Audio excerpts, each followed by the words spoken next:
Hello friends, आज आपको बताया जाएगा यदि आपकी भैंस व गाय के बच्चेदानी में यदि इन्फेक्शन हो जाए तो उसका क्या कारण है और क्या इलाज है। इलाज आपको बिना इंजेक्शन के द्वारा ही बताऊंगा, जो पशुपालकों के लिए। सभी पशुपालक हैं जो ऐसा तो है नहीं कि सभी इंजेक्शन लगवा सकते हैं या लगा सकते हैं, तो वो आप अपना इलाज अपने पशुओं पर पाउडर, टेबलेट, लिक्विड और घरेलू नुस्खे हैं उनके साथ जो एक मिक्स बना करके आप अपने पशुओं का इलाज घर बैठे भी कर सकते हैं। और बच्चेदानी में इन्फेक्शन लगभग पशुओं में होता ही होता है। लगभग पशुपालकों की ये शिकायत भी रहती है और जब हम केस देखने के लिए जाते हैं तो इस प्रकार के केस हमें देखने को भी मिलते हैं और इस प्रकार के मेरे पास कॉल भी आते हैं कि हमारे पशु में इस प्रकार का इन्फेक्शन है। तो इन सभी की समस्याओं का समाधान के लिए आपको कौन से ऐसे लिक्विड पाउडर देने चाहिए। वीडियो लंबी भी होगी, वीडियो को स्किप करके मत देखना, वीडियो को पूरी देखना। यदि वीडियो पूरी देखेंगे तो आपको पूरा प्रॉपर नॉलेज हो जाएगा, क्योंकि कई इस प्रकार के जो आप कमेंट्स करते हैं बार बार उसी वीडियो के अनुरूप, ताकि आप बता तो देता हूँ मैं वीडियो में लेकिन कमेंट्स करते हैं आप नीचे, तो इसलिए वीडियो पूरी देखा करें नॉलेज लेना। तो देखो, यदि इन्फेक्शन का कारण है, यदि आपका पशु प्रॉपर समय पर यदि जेर नहीं डालता है या जेर आप अपने पशु के हाथ से निकलवाई है या अनभिगे से आपने निकलवाई है, उसकी वजह से आपके पशु में तो बहुत ज़्यादा इन्फेक्शन हो जाता है। जेर का सही नहीं निकलना या इन्फेक्शन की वजह से, या उसे प्रॉपर उसे दवाइयाँ नहीं देना उसकी वजह से इन्फेक्शन, या आपके पशु में जिस प्रकार से डिस्टोकिया या टॉर्सन की वजह से आपके पशु का ब्यावंत जो बहुत ही मुश्किल से होता है, हाथ के द्वारा या रस्सियों के द्वारा, जिस प्रकार से डिस्टोकिया टॉर्सन के द्वारा यदि आपके पशु का ब्यावंत होता है, उसकी वजह से भी इन्फेक्शन हो ही जाता है। या इन्फेक्शन होने की वजह से आपका पशु क्या है कि कमज़ोर हो जाता है। आप कुछ खिलाते पिलाते हैं फिर भी आपका पशु कमज़ोर होता जाता है और आपके पशु में जो डिस्चार्ज देता है वह मटमेला मवाद जैसा, और या उसमें छींचड़े भी आते हैं मवाद के तौर पर। तो ये देख लेना चाहिए आपके पशुओं के अंदर इन्फेक्शन हो गया है बच्चेदानी में।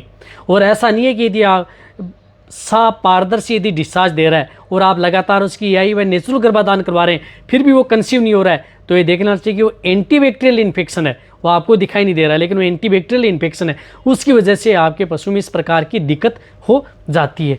यानी इन्फेक्शन के कई कारण आपके पशुओं में हो सकते हैं बच्चेदानी में। या आप जब नेचुरल गर्भाधान आप अपने पशुओं का करवाते हैं तो यदि वो इन्फेक्टेड है बुल, उसकी वजह से आपका पशु में बच्चेदानी के अंदर इन्फेक्शन हो ही जाता है। यानी इन्फेक्शन होने के कई कारण हैं। तो अब इसका इलाज क्या हो सकता है। देखो, जब भी यदि आपके पशु में इस प्रकार की दिक्कत है तो सबसे पहले उसकी डिवर्मिंग आप ज़रूर करवा दें। ये एक बात ज़रूर ध्यान रखें जो मैं बार बार बता दूँ, बताना भी ज़रूरी है।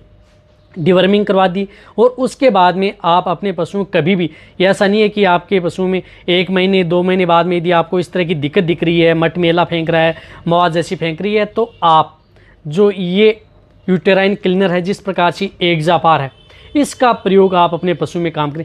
ये इसका अर्थ ये नहीं है कि आप अपने पशु की जो जेर डालते हैं या जेर नहीं डाली है तो उसी के दौरान दी जाती है। यदि आपके पशु के बच्चेदानी में यदि इन्फेक्शन हो जाता है, बच्चेदानी में किसी भी प्रकार का कोई भी इन्फेक्टेड हो, उससे भी आप अपने पशु को बचा सकते हैं। तो ये 100 ml सुबह और 100 ml शाम को लगातार आपको 5 दिन, यदि इस तरह की यदि आपके पशु में दिक्कत है तो लगातार 5 दिन आप अपने पशुओं को एक्जापार उस पशुओं को ज़रूर दिला दें यदि आपके पशु में इस प्रकार की दिक्कत है।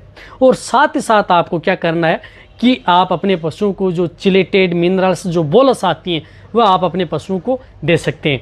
यदि जो पशुपालक यदि आप अपने पशुओं का यदि कंटिन्यूटी यदि मिनरल मिक्सर स्टार्ट करते हैं तो वो तो कंटिन्यूटी मिनरल मिक्सर आप दे सकते हैं, कोई दिक्कत नहीं है, अच्छा रहेगा। लेकिन यदि कोई जो बिल्कुल भी यदि मिनरल मिक्सर यदि इन पशुओं को नहीं देते हैं तो उसकी वजह से भी डेफिशिएंसी हो जाती है। तो उसके तौर पर आप जिस प्रकार से मैनकाइंड की टोटाविट बोलस आती है, ये भी आप उस पशु को दे सकते हैं। 1 बोलस पर डे लगातार आपको उसे 21 दिन से लेकर के 30 दिन तक उस पशु को देनी है। यदि ये भी नहीं मिले तो आप जो विरबे कंपनी की आती है एग्रीमेन आई, इन दोनों में से कोई सी भी एग्रीमेन आई 1 बोलस पर डे लगातार 21 दिन से लेकर के 28 दिन तक आप ये एग्रीमेन आई दे सकते हैं। यदि आपके पशु में इस प्रकार की दिक्कत है, या तो आप ये ले सकते हैं या ये ले सकते हैं, दोनों में से आपको एक ही बोलस का प्रयोग आप अपने पशुओं पर करवानी है।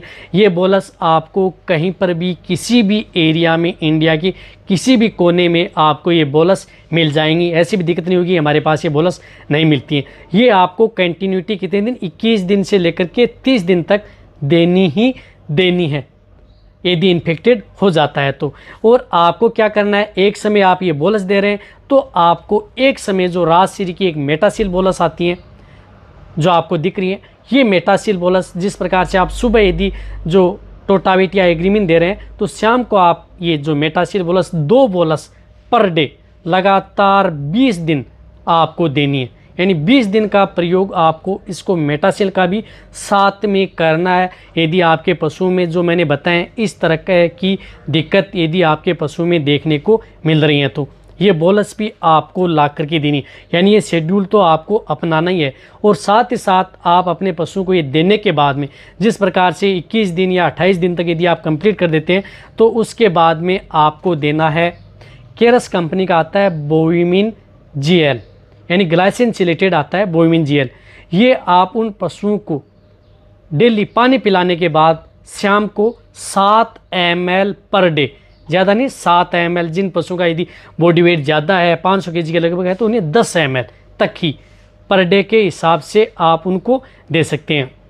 देना कितना दिन है, 20 दिन आपको कंटिन्यूटी ये देनी है। यानी कम से कम आपको 250 ml आपको बोविमिन जीएल भी देनी है। यदि इस बीच यदि आपका पशु ठीक भी हो जाता है, हीट में भी आ जाता है, कंसीव भी कर लेता है, हीट में तो आता ही है लेकिन कंसीव भी हो जाता है, फिर भी आप इसको स्टार्ट रख सकते हैं, कोई भी दिक्कत नहीं है। आपके पशु की कंसेप्शन रेट को भी ये बढ़ाएगा। इस तरह से यदि आप करेंगे तो आप अपने पशुओं में किसी भी तरह की यदि बच्चेदानी में यदि इन्फेक्शन हो गया उससे आप बच सकते हैं। देखो ये जो ट्रीटमेंट है ये पशुपालक आप अपना खुद ये जो टेबलेट व बोलस दे सकते हैं। सबसे पहले डिवर्मिंग शॉर्ट तरीके से बताऊं, फिर जो मैंने एग्जाबार बताई वो स्टार्ट कर ही देनी है, और साथ में जो मिनरल्स टेबलेट हैं वो कंटिन्यूटी आपको देनी है, और जो बोविमिन जीएल है वो भी आपको स्टार्ट कर देनी है। अब यदि पशु में कई इस प्रकार की दिक्कत हो जाती है, हार्मोनल इन्फेक्शन बहुत ज़्यादा यदि दिक्कत हो जाए, बहुत ही मेजर यदि दिक्कत यदि उन पशु में हो जाती है तो उसके तौर पर इंजेक्शन का प्रयोग आप अपने पशु चिकित्सक के द्वारा करा सकते हैं। तो वह इंजेक्शन, लेकिन पहले आपको ये करना है, यदि आप इंजेक्शन भी लगा करके यदि इन्फेक्शन मेरना चाहेंगे फिर भी आपको ये पाउडर व लिक्विड तो आपको देना ही होगा। ऐसा नहीं है कि आप इंजेक्शन लगा करके उन पशुओं का इन्फेक्शन मेट सकते हैं या किसी भी तरह का, फिर भी आपको ये तो देने होंगे। तो इंजेक्शन कौन से लगाने चाहिए इसके बारे में मैं आपको, यदि आपको वीडियो चाहिए कि यदि किसी भी बच्चेदानी में इन्फेक्शन या किसी भी प्रकार की दिक्कत है तो कौन से इंजेक्शन लगाने चाहिए, इसके बारे में मैं आपको आने वाले समय में वीडियो लेकर के ज़रूर आऊँगा। लेकिन ये ट्रीटमेंट आप अपने पशुओं पर करें, आपको ज़रूर रिजल्ट मिलेगा। ऐसी बात नहीं कि रिजल्ट नहीं। घरेलू नुस्खे के आधार पर बताऊं तो आप उन पशुओं में यदि इस प्रकार की यदि आपके पशु में दिक्कत है तो आप उसे 50 ग्राम हल्दी का भी प्रयोग कर सकते हैं। 50 ग्राम हल्दी आप उस पशु को डेली उसे जो दे रहे हैं आप दाना मिश्रण या बांट उसमें मिला करके पर डे के हिसाब से लगातार आप 10 दिन तक हल्दी का भी प्रयोग कर सकते हैं, क्योंकि हल्दी के अंदर इस प्रकार के एंटीऑक्सीडेंट होते हैं जो किसी भी तरह की यदि आपके पशु में जो इंटरनल यदि स्वेलिंग है उसको कम करते हैं और इन्फेक्शन को भी मिटाते हैं। इसी प्रकार आप उसमें जो फिटकरी आती है, फिटकरी का भी आप प्रयोग कर सकते हैं यदि आपके पशु में बच्चेदानी में इन्फेक्शन है, बहुत ही अच्छा रिजल्ट आपको मिलेगा। ये तो साथ साथ आप उन पशुओं में कर सकते हैं। फिटकरी क्या करना है, 50 ग्राम आपको फिटकरी लेनी है और उसे 500 ml पानी के अंदर शाम को भिगो देनी है, और सुबह आप जो यानी 50 ग्राम फिटकरी 500 ml पानी में मिला करके आप भिगो करके और सुबह आप उसे किसी भी जो यदि आप अपने पशुओं को दाना मिश्रण या कुछ भी दे रहे हैं उसके साथ मिला करके या बांट के साथ मिला करके भी उस पशु को पिला सकते हैं। और वैसे भी आप अपने पशुओं को दे सकते हैं डायरेक्टली, या पानी के साथ भी उसका पानी भी आप उन पशुओं को पिला सकते हैं। वह भी आप कंटिन्यूटी 10 से 15 दिन आप इस प्रकार कर सकते हैं। फिटकरी क्या करती है कि आपके पशु में एंटीबैक्टीरियल यदि किसी भी तरह का बैक्टीरियल इन्फेक्शन है तो उसको कम कर देती है। यदि इस तरह का यदि आप ट्रीटमेंट जो दवाइयाँ और घरेलू का साथ यदि आप इस अपने पशु में ट्रीटमेंट करेंगे या आप अपने पशुओं को देंगे तो मैं कह रहा हूँ कि 100% आप अपने पशुओं का रिजल्ट पाएंगे। लेकिन आपको देना है जो मैंने बताया इस विधि से। यदि आपको इस एक और बताना चाहता हूँ, जो अपना नया चैनल है विजेंद्र वेट केयर, उस चैनल को भी आप सब्सक्राइब कर सकते हैं, उसका लिंक आपको डिस्क्रिप्शन में दिया हुआ है। यदि आपको इस तरह की मेरी वीडियो अच्छी लगती है तो नीचे जाके आप कमेंट में लिखें मेरी वीडियो को आप अपने दोस्तों के साथ, पशुपालकों के साथ और मेरे जितने वेटरनरी स्टूडेंट हैं उनके साथ आप इस वीडियो को जितना हो सके शेयर करें। मेरी वीडियो को आप लाइक करें, आपके एक लाइक से मेरे को मोटिवेशन मिलता है और मैं आपके लिए अच्छी से अच्छी और नॉलेजेबल वीडियो आपके लिए हर समय ऐसे लाता रहूँगा। यदि आपने अभी भी चैनल को यदि सब्सक्राइब नहीं किया है तो जो नीचे लाल वाला बटन आपको दिख रहा है सब्सक्राइब वाला, उसका कोई पैसा लगने वाला नहीं है, बट आपको बहुत ही अच्छी और प्रॉपर नॉलेज आपको इस चैनल पर ऐसे ही मिलती रहेंगी। इसी तरह से आप मेरी वीडियो देखते रहें, इसी तरह से आप मेरे को प्यार देते रहें। थैंक्स, धन्यवाद।